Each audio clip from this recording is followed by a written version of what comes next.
El mensaje de hoy se llama Una verdadera historia de amor.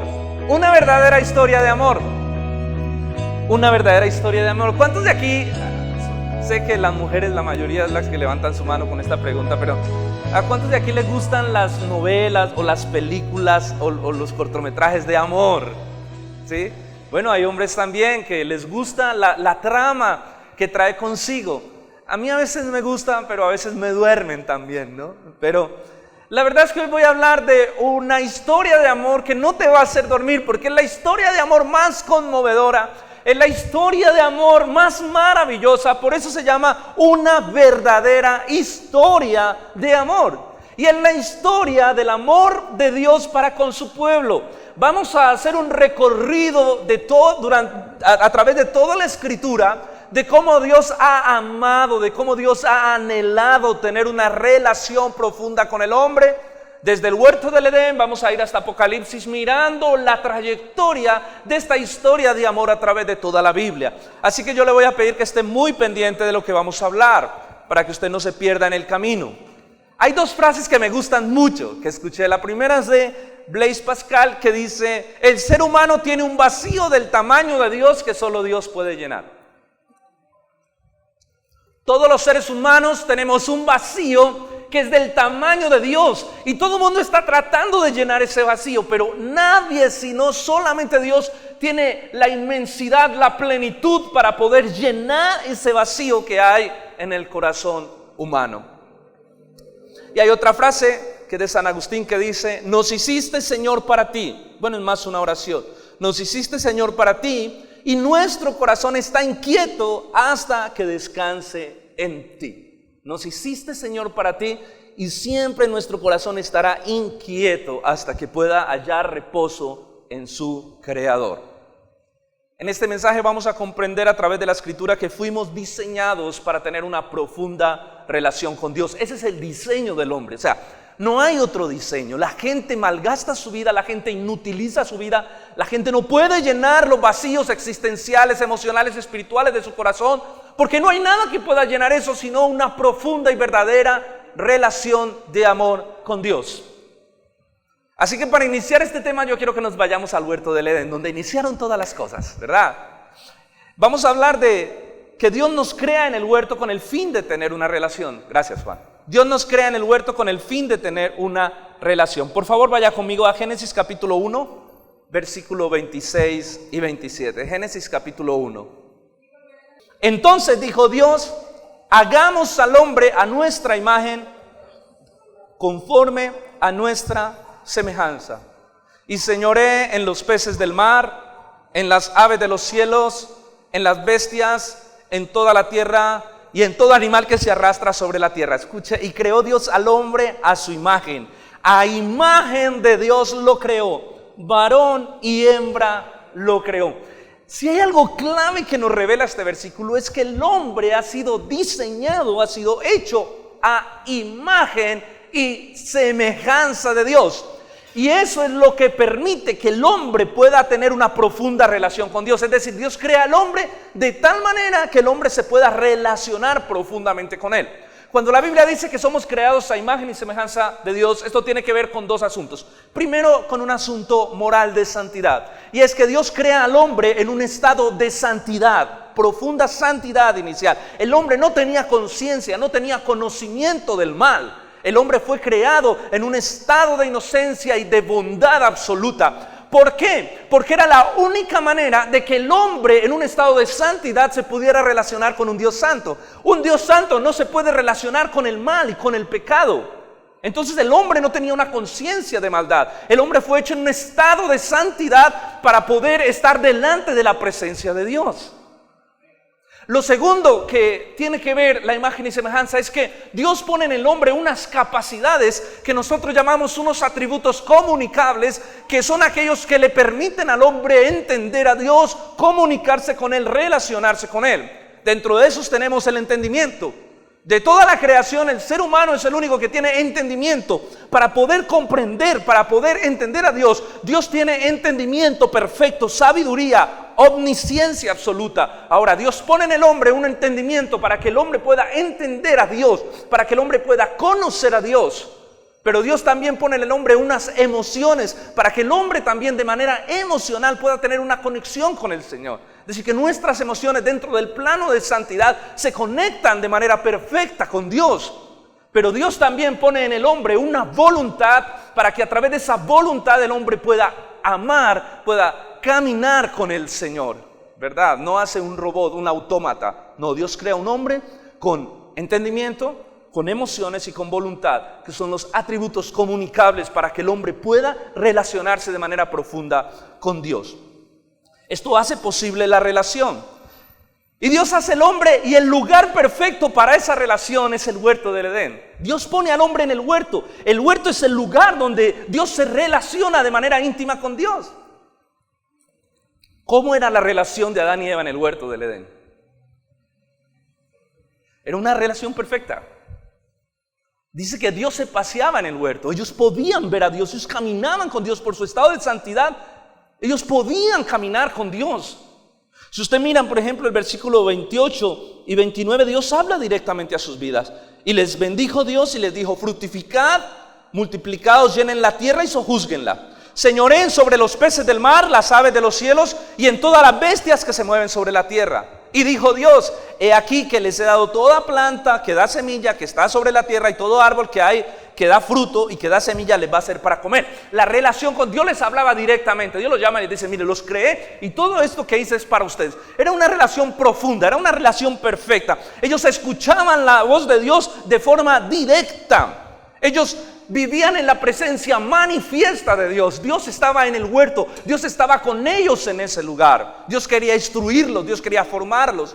Ellos disfrutaban los beneficios de ese tipo de comunión. Ellos disfrutaban la paz plena, el gozo pleno, la armonía plena, la provisión, el amor de Dios. Todo lo disfrutaban en el huerto. El huerto era el lugar ideal para cultivar la relación de amor entre Dios y el hombre. Pero como toda historia de amor, siempre hay algo que viene y afecta la relación. Y yo no puedo entender, bueno, no sé si usted o yo hubiéramos sido Adán, qué hubiese pasado, ¿no?, en ese momento, pero uno dice: ¿cómo dañan esa atmósfera, esa relación? ¿Cómo destruyen eso que Dios, cuando lo hizo, dijo y vio Dios que era bueno en gran manera? Tú sabes, para que Dios diga que algo es bueno y bueno en gran manera, es porque era algo absolutamente bueno. Pero llega el pecado. Satanás, ¿saben la historia? Hemos hablado de ella muchas veces en la iglesia. Satanás viene y enreda a la mujer, la encuentra en un estado de vulnerabilidad, la enreda, la hace pecar, la mujer hace pecar también al hombre. Ellos caen de la gracia de Dios y pierden. Bueno, varias cosas sucedieron en la caída, pero hoy me voy a enfocar cómo se rompió la relación del huerto, la relación que Dios tenía con ellos. Esa relación se rompe. Por favor, miren Génesis capítulo 3, versículos 8 al 11. Miremos cómo esa relación es rota por causa del pecado. Y oyeron la voz de Jehová Dios que se paseaba, ven, Jehová Dios que se paseaba en el huerto al aire del día. Y el hombre y su mujer se escondieron de la presencia de Jehová entre los árboles del huerto. Mas Jehová Dios llamó al hombre y le dijo: ¿dónde estás tú? Y él respondió: oí tu voz en el huerto y tuve miedo. Empezamos a ver las primeras expresiones de una emoción afectada por el pecado. Tuve miedo. Ellos empiezan a experimentar los sentimientos pecaminosos. Tuve miedo y me escondí porque estaba desnudo. Y Dios le dijo: ¿quién te enseñó que estabas desnudo? ¿Has comido del árbol que yo te mandé que comieses? ¿Verdad? Miren, Adán y Eva caen de un estado de relación con Dios. Cuando Dios los crea, ¿por qué se rompe la relación? ¿Por qué ya no puede haber relación entre Adán y Eva y Dios? Porque Adán y Eva pierden su estado moralmente santo por causa del pecado. Voy a explicarle algo que es un poco complejo, pero espero lo podamos entender, o si no, al final me busca y dialogamos acerca de esto. Adán y Eva son creados en un estado sin conocimiento del mal. pero en el huerto había un árbol que era el árbol del conocimiento del bien y del mal. El problema de ellos fue que cuando pecan, ellos comen del árbol y adquieren un conocimiento que ellos no pueden controlar. O sea, primero la rebelión contra Dios por desobedecer el mandato. Y segundo, porque al comer del árbol, ellos adquieren el conocimiento del bien y del mal. Y su estado imperfecto, porque aunque el hombre fue creado en un estado de santidad, era un hombre imperfecto, porque el único perfecto es Dios. Su estado de imperfección, de carácter, de intelecto, no puede concebir esa maldad. Y la maldad empieza a tomar control de él. Entendemos que Dios es un Dios perfectamente santo y Dios es perfecto en todas sus esferas. Y Dios conoce la maldad, pero su carácter, su corazón no es un corazón de maldad. Sí soy claro, o sea, aunque Dios entiende que hay una maldad, la concibe porque la maldad existe, pero Dios, su carácter, su perfección, su santidad, su justicia, su verdad, nunca permiten una manifestación de maldad. Una cosa es conocer y otra cosa es que algo sea parte de nuestro carácter. Pero el problema cuando Adán y Eva comen del árbol del conocimiento del bien y del mal es que no solo empiezan a conocer el bien y el mal, sino que empiezan a operar con un conocimiento que ellos no puedan controlar, que es el conocimiento de la maldad. Y la maldad empieza a afectar, y vamos a verlo a través de la historia bíblica, cómo la maldad empieza a corromper el corazón humano, porque el corazón humano no tiene la perfección, ¿verdad? Hubo una rebelión contra Dios en el huerto. Ahora el hombre es moralmente corrupto por el conocimiento del mal, pero también por la desobediencia que empieza a ejercer. Y esto impide que pueda haber una comunión con Dios. Y uno ve que a partir del momento que ellos pecan, empieza el pecado a operar y a ejercer control sobre su vida. Por ejemplo, cuando Dios viene y los confronta, Adán no se arrepiente. Y Adán no dice, y uno dice, bueno, ¿qué hubiera pasado si Adán se hubiera arrepentido, verdad? ¿Qué hubiera pasado si Adán se hubiera arrepentido? No sabemos, no sé, pero ¿qué hubiera pasado? Es una pregunta que uno puede hacerse. Pero ellos no se arrepienten. Adán lo primero que hace es echarle la culpa a Eva. Dice, Señor, esa mujer que me diste. Ahí tenemos la primera pelea conyugal de la historia. O sea que las peleas conyugales que son producto del pecado tienen muchos años. Vienen desde Adán y Eva. Adán dice, Señor, a esa. Y le echa la culpa. Y Eva tampoco acepta su pecado, sino que Eva dice, no, Señor, la serpiente. Entonces no hay un arrepentimiento en el huerto, ¿verdad? No hay un arrepentimiento. El hombre queda moralmente corrupto a causa del pecado en su vida. Y los atributos, además de caer de su estado de santidad, los atributos que Dios le dio para que el hombre pudiera relacionarse con él se corrompen. La Biblia presenta al hombre después de la caída con 3 problemas. Número 1, un entendimiento entenebrecido por el pecado. El pecado empezó a hacer meollo y a enredar el entendimiento humano y a ocultar la conciencia de Dios y santidad en su vida. El pecado empezó a tomar control del entendimiento. Y por eso es que Pablo, cuando presenta al hombre, lo presenta con un entendimiento entenebrecido, lleno de tinieblas. El hombre, sus emociones ya no son santas, sino que la Biblia lo muestra al hombre con un corazón duro. Tan duro que después del huerto, Caín fue capaz de matar a su hermano. El corazón del hombre, sus emociones se endurecieron. Y lo tercero es que la Biblia presenta al hombre después de la caída con una voluntad esclava del pecado. El hombre ya era esclavo el pecado, había tomado posesión, control. Y Satanás ya tenía autoridad y control sobre el corazón humano a través del pecado. La voluntad del hombre es controlada por la maldad, como si fuera el hombre ya no un ser libre, sino un hombre como una marioneta del mal. La comunión con Dios bajo estas condiciones era imposible. O sea, ya no podría ser posible una comunión con Dios. Moralmente corrompido y con los atributos también corrompidos y destruidos, el hombre ya no podía relacionarse con Dios. Así que no queda más sino que sacarlos del huerto, porque el huerto era el lugar de comunión. En ese estado el hombre no podía continuar en el huerto del Edén. ¿Y por qué no podía continuar? Vamos a leerlo, por favor, mire el capítulo 3, el versículo 21 al 24.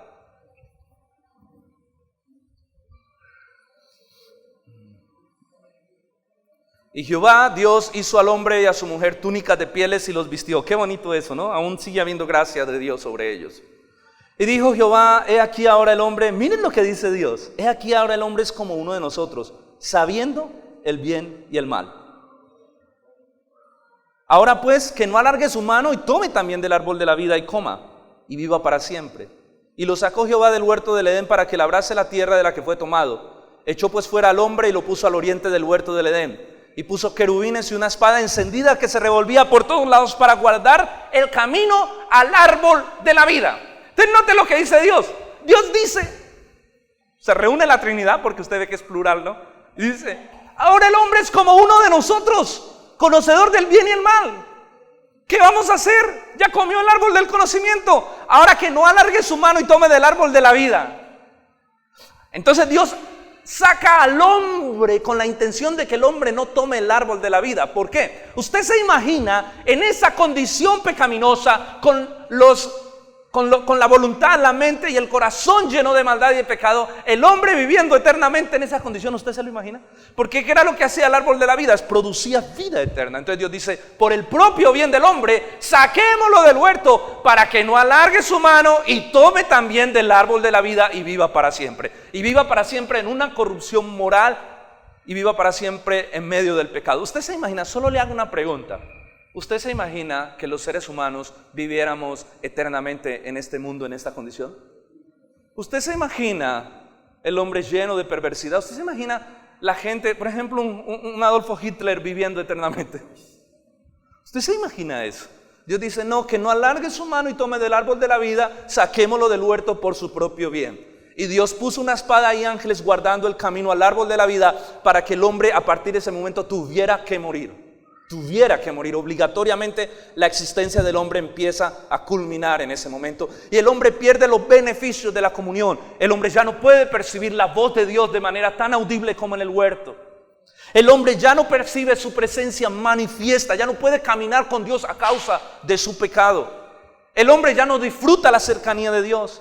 ¿Y sabe qué es lo peor? Que el mal al que el hombre accedió empieza a tomar tanto control de su mente, de su voluntad, de sus emociones, que el hombre empieza a corromperse y a corromperse y a corromperse más y más. Eso se vuelve como una bola de nieve. Usted ha visto esa bolita de nieve en la colina que empieza pequeña y empieza a rodar, pero a medida que rueda se vuelve más grande y más destructiva. De esa dimensión fue el pecado que el hombre cometió. La maldad empezó a tomar tanto poder, tanto dominio sobre la mente, las emociones y la voluntad humana, que llega un momento en que Dios dice, ahora sí, tocó destruir esto.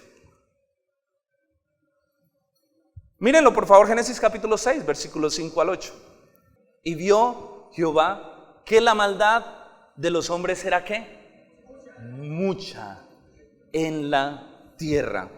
Y que todo designio de sus pensamientos, todo designio de los pensamientos del corazón de ella era de continuo solamente al mal. Es decir, el hombre ya no pensaba más que maldad, más que iniquidad. Todos sus pensamientos, todas las intenciones de su corazón eran malignas. Y dice que se arrepintió Jehová de haber hecho al hombre en la tierra y le dolió en su corazón. Ahora, ese se arrepintió. Recuerden que no es que Dios se equivocó, porque Dios es soberano y es perfecto. Necesitaríamos mucho tiempo para explicar esto, pero realmente en la Biblia eso es lo que nosotros llamamos un antropomorfismo, y es que la Biblia a veces presenta a Dios de condición, en una condición humana para que el hombre pueda entenderlo, no porque Dios sea humano. Entonces ese se arrepintió es como Dios dando a mostrar sus emociones como si fuera un ser humano, para que el ser humano más o menos perciba lo que Dios sintió en su corazón. Y es que Dios se dolió tanto que Dios decidió destruir al hombre. Mire lo que dice el versículo 7. Y dijo Jehová, raeré de sobre la faz de la tierra a los hombres que he creado, desde el hombre hasta la bestia, hasta el reptil, hasta las aves. Me arrepiento de haberlos hecho. Pero Noé halló gracia ante los ojos de Dios. En medio de esta triste historia nace una luz de esperanza con Noé. Pero ¿sabe qué pasa? Dios destruye toda esa generación. Dios destruye al hombre porque el juicio de Dios recae sobre la maldad y la impiedad humana. Dios destruye toda esa generación. Pero hubo un hombre llamado Noé, cuyo corazón no estaba tan corrupto, no estaba tan degenerado, hablando en términos humanos, porque igual era pecador. Pero Dios encontró algo en Noé que lo hizo hallar gracia. Y a veces para mí es difícil. Si todos somos pecadores, pero no, Dios halló algo en la vida de Noé que lo hizo hallar gracia delante de Dios. Y Dios preserva a Noé para continuar su propósito soberano sobre la humanidad. ¿Sabe qué es lo interesante? Es que esto me muestra que el amor de Dios por el hombre nunca dejó de existir. ¿Por qué? Porque, bueno, Dios primero es perfecto, su amor es perfecto, pero también Dios, su justicia es perfecta, su santidad es perfecto. Los seres humanos no entendemos algunos conceptos que escapan de nuestra mente porque para nosotros es imposible que alguien ame y que sea veraz, sea justo y sea fuego consumidor, ¿verdad? Pero en Dios sus atributos son perfectos y encajan de una manera perfecta. Así que Dios establece su justicia, pero Dios sigue amando al hombre. Y Dios a través de Noé continúa con un plan redentor para la humanidad. Mire, Dios ama tanto al hombre que note usted estos pequeños detalles. Cuando Dios saca al hombre del huerto del Edén, Dios lo cubre, Dios mismo lo cubre con pieles. ¿Sí me entiende? O sea, qué bonito esos detalles. Dios como cuando lo van a echar, pero le dice, mijo, pero venga, váyase con comida. Imagina una esposa, ¡se larga! Bueno, esperemos que eso en el pueblo cristiano no pase, ¿no? Pero venga, antes de irse coma, mijo, ya le planché la ropita para que se la lleve. ¿Sí me entiendes? O sea, para el hombre es inconcebible, para Dios es concebible dentro de su perfección muchas cosas. Pero Dios cubre al hombre y no solo eso, Dios se va detrás del hombre a buscarlo. Dios no dejó al hombre en el huerto porque extendía su mano con el árbol de la vida, pero Dios saca al hombre y Dios sale detrás del hombre. ¿Sí soy claro? Dios echa al hombre, pero Dios se va detrás. Como bueno, vamos a ver, vamos a cuidarlo desde aquí, en esta relación rota, vamos a ver, vamos a cuidarlo, ¿verdad? El diseño de Dios para el hombre era esa relación de amor. Por eso Él mismo empieza a labrar un camino para retornar al hombre a su corazón. ¿Sí soy claro? O sea, Dios labra un camino de redención para poder restituir esa relación que se rompió en Génesis capítulo 3. Dios genera un plan. Bueno, ese plan estaba en su omnisciencia desde el principio de los siglos, es decir, era algo que ya estaba diseñado por Dios antes de diseñar la historia. Para nosotros también eso es complicado de entender, pero Dios empieza a desarrollar un plan de redención y dentro de ese plan está Noé para preservar la raza humana, ¿verdad? Imagina que Dios hubiera acabado con todo, pues no quedaba nadie. No quedaba nadie, Dios preservó a Noé. Dentro de ese plan hubo personas escogidas por Dios, personas que de una manera sobrenatural hallaron gracia para relacionarse con Dios en un momento caótico. Me explico, podemos entender entonces que ningún ser humano por causa de su pecado y de su corrupción podía relacionarse con Dios, pero hubo personas desde la caída y antes de que viniera la ley que hallaron una gracia especial en Dios. Por eso yo he llegado a la conclusión de que la gracia existe antes de la ley. La ley define cómo el hombre se tiene que relacionar con Dios, pero antes de que llegara la ley el hombre no tenía ni idea de cómo se podía relacionar con ese Dios por causa de la caída. Pero entre ese periodo de la caída y la ley hubo personas que se relacionaron íntimamente con Dios porque hallaron gracia delante de Dios. Hallaron gracia. Por ejemplo, una persona que halló gracia delante de Dios, la primera que encontramos. Bueno, no puedo decir la primera, pero sí voy a hablar de unas muy importantes. No, antes de Noé estuvo Enoc. Enoc es un personaje, hermanos, único en su esencia. Enoc, lo que pasó con Enoc es una cosa tremenda. Mírenlo por favor. Allí en Génesis capítulo 5, versículo 22 al 24. ¿Qué pasó con Enoc? Y caminó Enoc con Dios después que engendró a Matusalén 300 años y engendró hijos e hijas. Fueron todos los días de Enoc 375 años, escuchen. Y caminó pues Enoc con Dios y desapareció porque Dios se lo llevó. Hay mucha gente que dice que la persona más vieja de la historia es Matusalén porque vivió 900 y pico de años. No, la persona más vieja de la historia es Enoc porque vivió 375 años y luego Dios se lo llevó y sigue vivo en el cielo. Sigue vivo. Muchos teólogos dicen que Enoc es el testigo que viene en Apocalipsis porque en algún momento Enoc tendrá que venir a morir para que su cuerpo sea transformado por el Señor, ¿verdad? Enoc está con el Señor. Ahora lo que me impacta de todo esto es que en medio de una generación perversa, en medio de una generación cuyos pensamientos eran de continuo al mal, resulta un hombre que camina con Dios. Sale un hombre cuya gracia, no es una gracia especial, Dios halló en él. Y a Dios le plació caminar con este hombre. A Dios le plació tomar a este hombre para tener una relación tan íntima que llegó un momento en que Dios dijo: te quiero tener en el cielo conmigo, camina, ven a mi casa. Y Dios tiene a Enoc con él. Una cosa impresionante. Como Enoc haya gracia porque caminó. ¿Qué significa caminar? ¿Qué significa caminar? Es una relación fresca, como la del huerto. Enoc concebía a Dios, percibía a Dios de una manera especial. No había una relación religiosa, había un caminar constante con Dios. Caminó Enoc con Dios y Dios se lo llevó. Pero también hay otro personaje, y es el que hablamos ahorita, Noé. Dice que Dios decidió destruir a todos y traer juicio sobre la tierra. Pero Dios halló un hombre, Noé, que halló gracia delante de Dios, ¿verdad? Miren, bueno, y dijo, versículo 7 del capítulo 6, ¿verdad?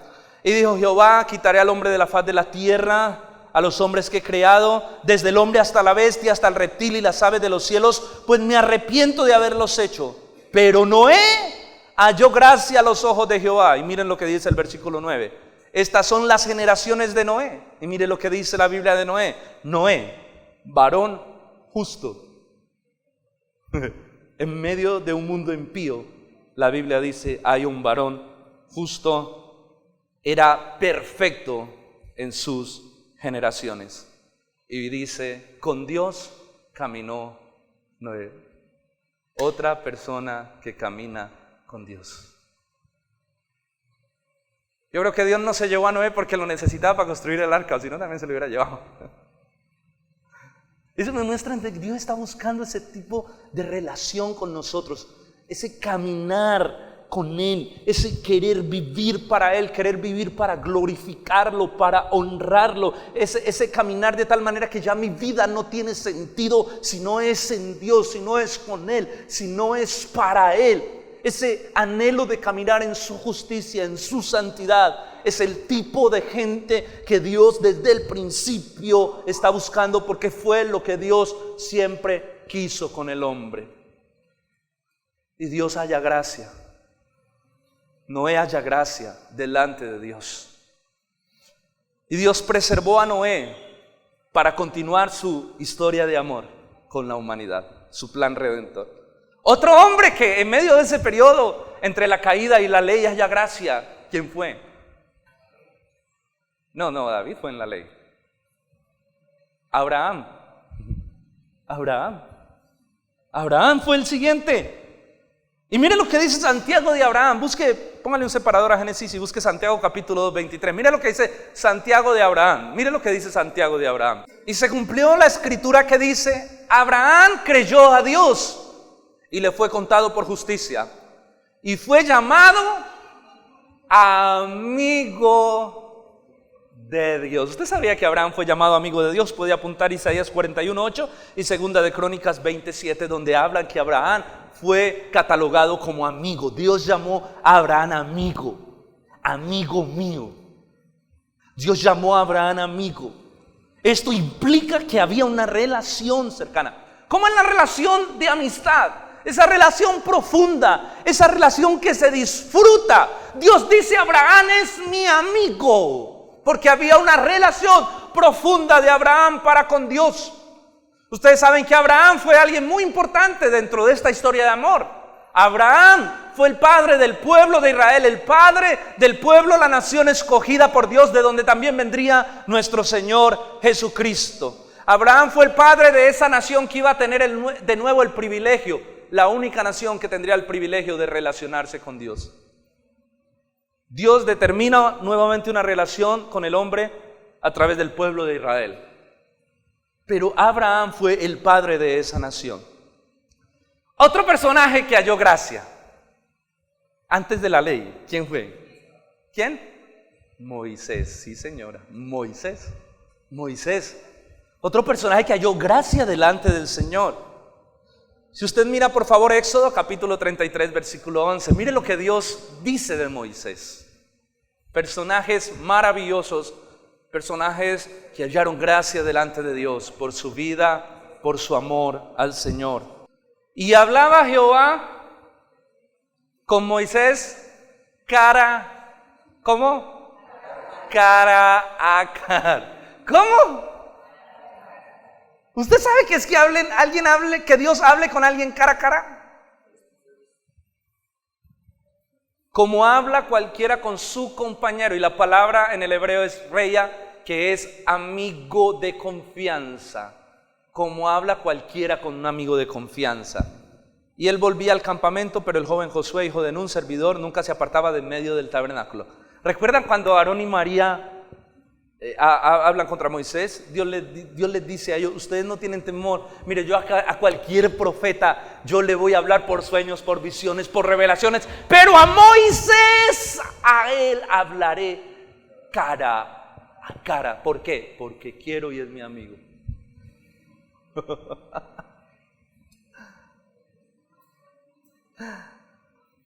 Una relación especial. ¿Qué muestra esto? ¿Qué quiere Dios? Dios siempre ha querido eso. Dios diseñó al hombre para eso, para tener una profunda relación de amistad, de amor con Él. Dios siempre quiso eso y el pecado lo hizo inviable, pero Dios siguió tomando hombres que hallaron gracia y relacionándose con ellos de manera especial. Ustedes saben que Moisés fue llamado también ese amigo de Dios. Dios lo usó para sacar a Israel de la esclavitud. Dios lo usó para entregar la ley al pueblo, que mostraba la manera como ahora esa relación debía de ser. Mire, todas estas personas fueron personas maravillosas que vivieron una gracia especial de Dios. Todas estas personas fueron gente maravillosa que vivió una gracia especial. Hallaron gracia, su corazón halló gracia delante de Dios. En medio de una generación pervertida, en medio de una generación corrupta, cuyos pensamientos eran de continuo hacia el mal, hubo gente justa, gente que halló gracia delante del Señor. Después de ellos viene entonces, y Dios establece la relación con el pueblo de Israel a través de la ley. Esa es la otra escena de nuestra historia. Entonces Dios escogió un pueblo que es el pueblo judío. Dios trae la ley para enseñarle a ese pueblo, para que el pueblo pudiera relacionarse de nuevo con Él, ¿verdad? Pero ustedes saben que la relación del pueblo de Israel con Dios, la relación a través de la ley, no era la misma relación del huerto, era una relación complicada. Porque ellos necesitaban, era una relación a través de rituales, ¿verdad? Era una relación a través de rituales. Por ejemplo, ellos, para poder acercarse a Dios, su pecado tenía que ser expiado. Entonces ellos se acercaban al templo con un sacrificio, ¿verdad?, para ofrecer, porque dice que sin derramamiento de sangre no hay remisión de pecados. Entonces imagínense, ellos, para ser perdonados, para poder orar, para poder acercarse, porque nadie se puede acercar con una condición de pecado si su pecado no ha sido expiado, porque es fulminado por la santidad de Dios. Tanto así que ustedes recuerdan que el sumo sacerdote se acercaba una vez al año. Eso era todo un ritual. Una vez al año el sumo sacerdote se podía acercar y entrar al lugar santísimo para rociar la sangre del carnero una vez al año. Y ese sumo sacerdote, por ejemplo, estaba en un tiempo de escuchar la ley y la Torá. Entonces toda la noche anterior habían escribas que le leían la Torá y se la leían para que su mente se saturara de la palabra. Entonces él tenía que entrar en un estado profundo de santidad con una mente saturada de la palabra. Y él tenía unas campanitas en su vestido y sus pies estaban amarrados de una cuerda que iba hasta afuera del tabernáculo. Y él empezaba a entrar con la sangre, con el temor, porque se iba a acercar a la santidad de Dios para pedirte perdón por el pecado del pueblo, para que el pueblo pudiera acercarse a Dios. Él venía entonces con esa sangre, y si el sacerdote, el sumo sacerdote, estaba en pecado, caía muerto por la santidad de Dios, que no puede tolerar el pecado. Y las campanitas dejaban de sonar y afuera decían: tuki, tuki, Lulú, sáquenlo a elegir nuevo sumo sacerdote. Y lo sacaban. Ese era el acercamiento. Recuerdan que cuando Usa toca el arca, Usa toca el arca y muere fulminado por la santidad de Dios. Porque la santidad de Dios nunca puede ser tocada por un hombre cuyo pecado no ha sido expiado. Y de ahí podemos cortar mucha tela. ¿Escucha a Dios la oración de un inconverso? Se la dejo para que la medite y voy a estar predicando un día de eso. Ningún hombre en condición pecaminosa puede estar delante de la santidad de Dios. Así que el pueblo, para poder presentarse delante de Dios, el pueblo tenía que expiar su pecado a través de sacrificios, porque sin derramamiento de sangre no hay sacrificios. Imagínense que estuviéramos todavía bajo la ley, sería terrible. Estarían todos ahí sentaditos con una ovejita. ¿A qué horas vienen los sacrificios, pastor? Ahorita, antes de orar, vamos a sacrificar para pedir perdón. Es una cosa, era una relación con Dios a través de rituales, era complicado el tema. Y aunque se podían acercar a Dios, nunca se podían acercar de la manera original en que Adán y Eva se acercaban. Nunca. Pero aquí viene lo bueno de la historia. Y lo bueno de la historia es que Dios, en su infinita sabiduría y en su plan redentor, Dios determina volver al hombre a la relación del huerto del Edén. Dios determina restaurar la relación del huerto. Y eso lo hace a través de Jesucristo, que es el árbol de la vida.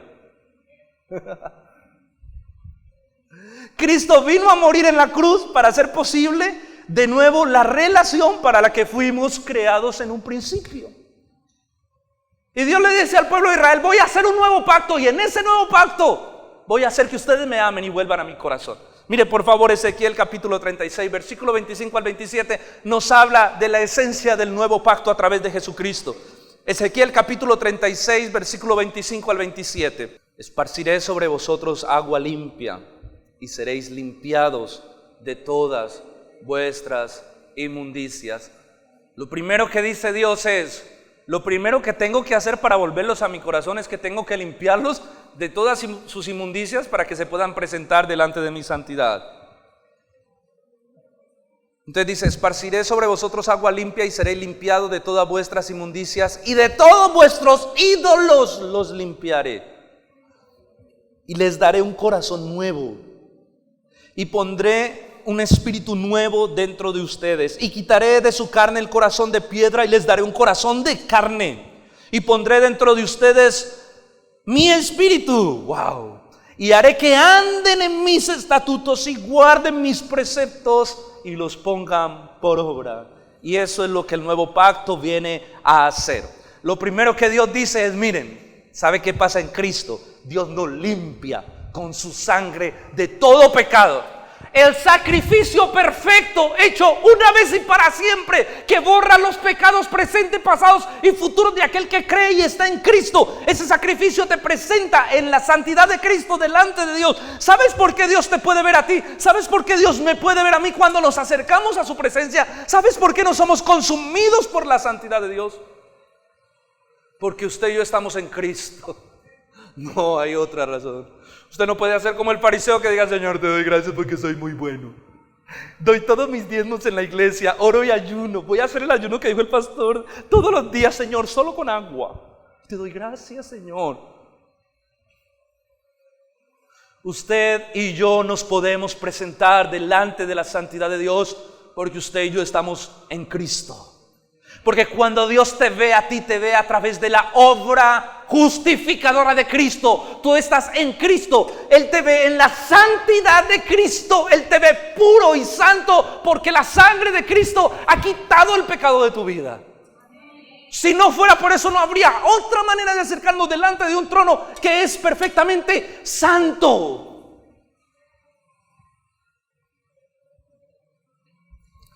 Entonces Dios devuelve el estado de moralidad en Cristo que el hombre tenía en el Edén.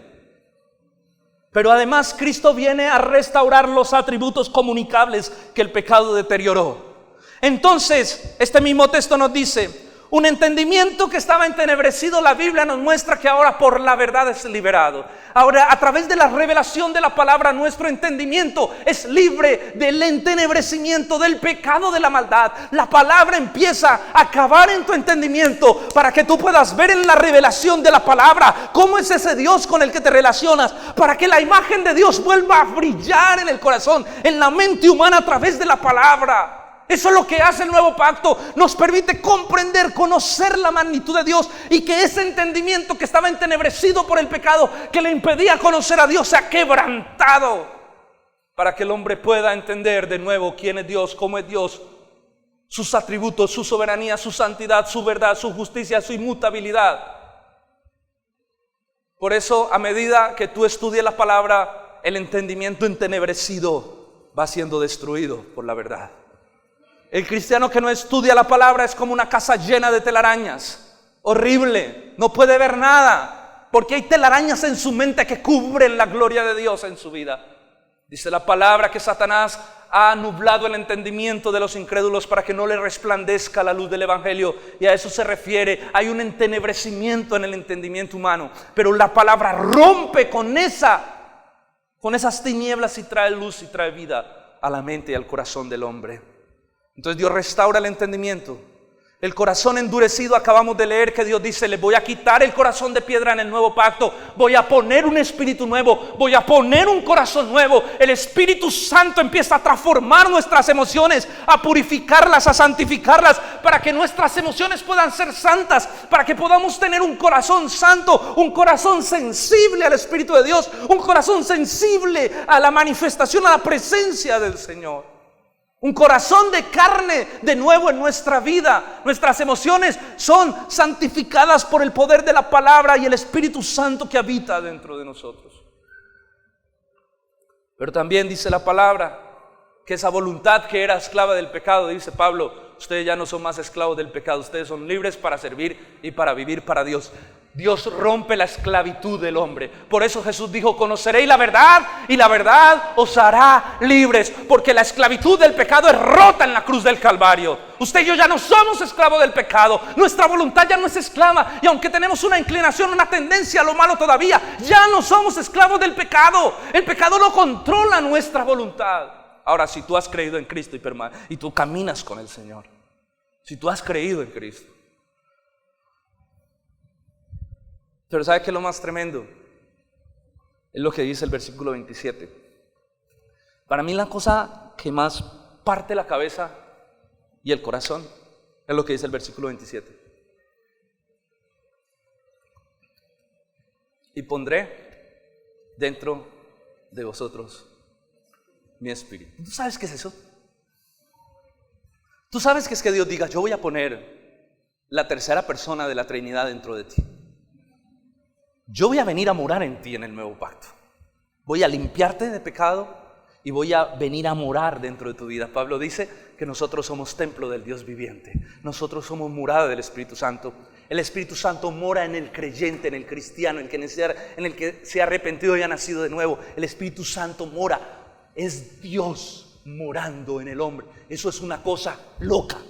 Eso no, la mente humana no puede entenderlo. Es Dios. Es más, nosotros todavía no alcanzamos a dimensionar cómo Dios nos ha retornado el tipo de relación. Mire, hermano, usted tiene el Espíritu Santo, usted tiene a Dios dentro de usted. Es más, Adán y Eva escuchaban a Dios fuera de ellos. Usted lo puede escuchar adentro por la palabra del Señor, y porque el Espíritu Santo está allí trayendo esa palabra y hablando allí a tu corazón con la palabra, diciéndote: mira, mira, mira. Es dentro la relación con Dios. Él está adentro de nosotros. Donde tú vas, el Espíritu Santo está. Si tú estás lavando la loza, el Espíritu Santo está allí trayéndote la palabra a la mente. Trayéndote la palabra a la mente. Y tú estás lavando la loza y de pronto el Señor te dice: regocijaos en el Señor. Otra vez os digo, regocijaos. Y tú estás allí haciendo algo y el Espíritu Santo está trayendo. Y de pronto tienes una lucha con el pecado y el Espíritu Santo viene y te dice: porque ya no somos libres, ya no somos esclavos del pecado, hemos sido librados por su sangre. Y la palabra empieza a fluir en nuestra vida, porque el Espíritu Santo está glorificando la palabra de Dios. Por eso dice: la palabra de Cristo more en abundancia en tu vida. Donde tú vas, Él va. Lo que tú veas, Él ve. Lo que pasa es que hay cosas donde Él se va a contristar. Donde tú entres, Él entra. Es Dios contigo. Es Dios caminando contigo a través de la obra redentora de la cruz. Por eso el cristiano tiene que saber que escucha. Porque lo que tú escuches, Él está contigo. El cristiano tiene que saber que ve, porque lo que tú veas, Él está contigo. Él no se sale y entra, se sale y entra, no, Él se contrista, se pone triste en ocasiones y empieza a hablar a tu vida y a decirte: pilas, ojo, aquí, pilas acá, y empieza a traer convicción de pecado. Es tan grande lo que pasó en la cruz. Es tan maravilloso el hecho de que el Espíritu de Dios habite. Es tan poderoso la tercera persona de la Trinidad dentro de nosotros. Pero ¿sabe qué pasa? Que como todavía nosotros tenemos una condición pecaminosa que no ha sido quitada hasta que seamos glorificados o nuestro cuerpo sea transformado y lleguemos al cielo, esa condición de pecado nos impide experimentar la plenitud de eso que Dios nos dio. Esa plenitud de relación. No, o sea, es algo tan maravilloso, pero que todavía no lo podemos disfrutar a su plenitud. ¿Sabes qué va a pasar? Que un día Dios va a quitar nuestra condición de pecado y nos va a llevar al cielo para que podamos disfrutar a plenitud la misma relación del huerto del Edén. Una relación directa con Dios. Un día va a llegar el momento de la eternidad. Ahora, lo triste de la historia es que esta es una historia de amor para los que entren en su amor, pero es una historia de horror para los que no entren en su amor, porque hay un lugar preparado, el único lugar que no tiene a Dios, y se llama infierno. Yo no sé cómo Dios hizo, pero Él es Dios. Pero hay un lugar que es absoluta maldad, absoluta separación de Dios. Tú sabes que Dios es omnipresente y está en todas partes, pero la Biblia declara que el infierno es un lugar de tanta maldad, un lugar preparado para el diablo y sus ángeles, pero también para todo aquel que no crea y entregue su vida y viva para Cristo. En ese lugar Dios no va a residir. Pero la historia de amor es que hay un lugar preparado donde usted y yo vamos a ir sin pecado, cielos nuevos, tierra nueva, para habitar con Dios, dice Apocalipsis capítulo 21.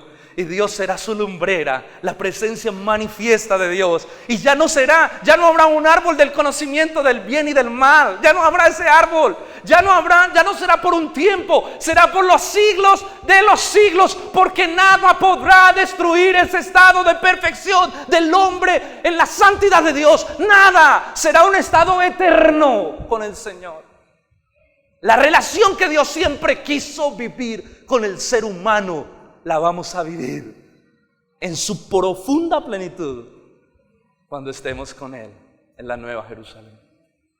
Qué bueno es Dios, qué bonita historia de amor. Definitivamente el hombre fue diseñado para Dios. Su diseño responde a una relación con Dios. Y el hombre nunca podrá tener paz si no es en esa relación. Damos gracias al Señor por todo lo que hizo en la cruz y lo que ganó. Qué bonita historia de amor la que Dios escribió con la sangre de su amado Hijo Jesús. Yo creo que la historia que más le ha dolido, pero es una historia de amor verdadero y genuino. Jesús dijo: nadie tiene mayor amor que este, que uno ponga su vida por sus amigos.